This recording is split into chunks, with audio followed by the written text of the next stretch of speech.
Hello and welcome to HITC Sport. Here are 8 football tantrums. Yaya Toure, what kind of man in his 30s wants everyone to make a fuss about his birthday? Surely it should be a case of going for a few pints with his mates down the local and trying to forget that he's a year closer to 40. Oh, like being a devout Muslim, he doesn't drink, does he?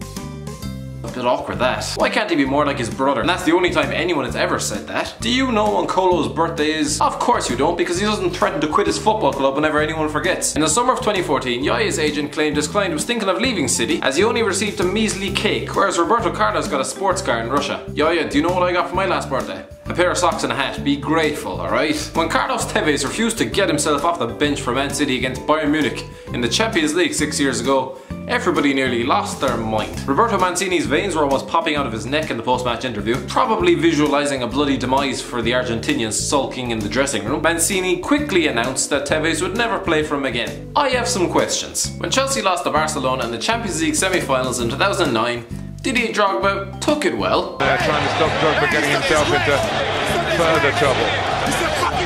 And by well, I mean he terrified the cameraman to within an inch of his life. To be fair, the Blues did have about 4 penalty decisions waved away by a ref who seemed to think he was officiating volleyball, before Andres Iniesta silenced the home crowd with a last minute goal. Upon the full-time whistle, Drogba had to be wrestled from the pitch, which as you can imagine, took about 5 players to do so. Remember when Saido Berahino was one of the hottest prospects in England, and not some kid who'd be doing well to make the Stoke starting 11 next season? After bagging 20 goals for West Brom in the 14-15 season, he was subject to a series of bids from Spurs. Probably the worst thing that ever happened to his career, because it seemed to make him age backwards. With West Brom refusing to sell, Berahino turned into a petulant kid and refused to play for club chairman Jeremy Pearce ever again. He might not as well have for all the impact that he made. He scored 4 goals in the last 2 years. Probably for the best he didn't get that move to Spurs in the end. A moment of silence for Ashley Cole, a man who was once told that he would have to survive on £55,000 a week.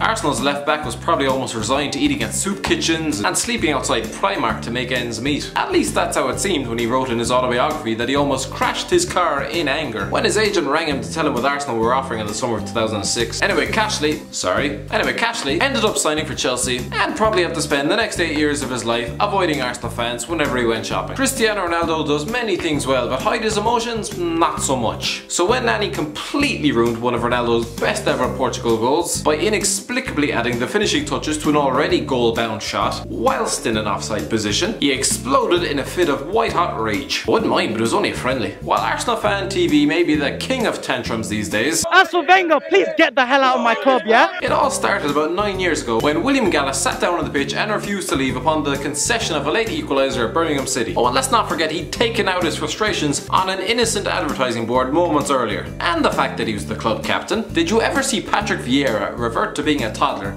back when he was at Arsenal? No, you were too busy seeing him winning things. Finally, remember when your mother threatened to beat the shit out of your manager and drag you off the football pitch herself? Yeah, me neither. You're on your own there, Ainsley Maitland-Niles. Aside from having one of the worst names of football, he also seemingly has one of the craziest mothers. Jules Maitland-Niles, Christ that's a mouthful, reportedly hit Arsenal's chief negotiator, Dick Law, and allegedly threatened to drag her son off the pitch in an under-21s game. Maybe his tea was getting cold, I don't know. Police were called to the training ground and she was arrested on suspicion of assault.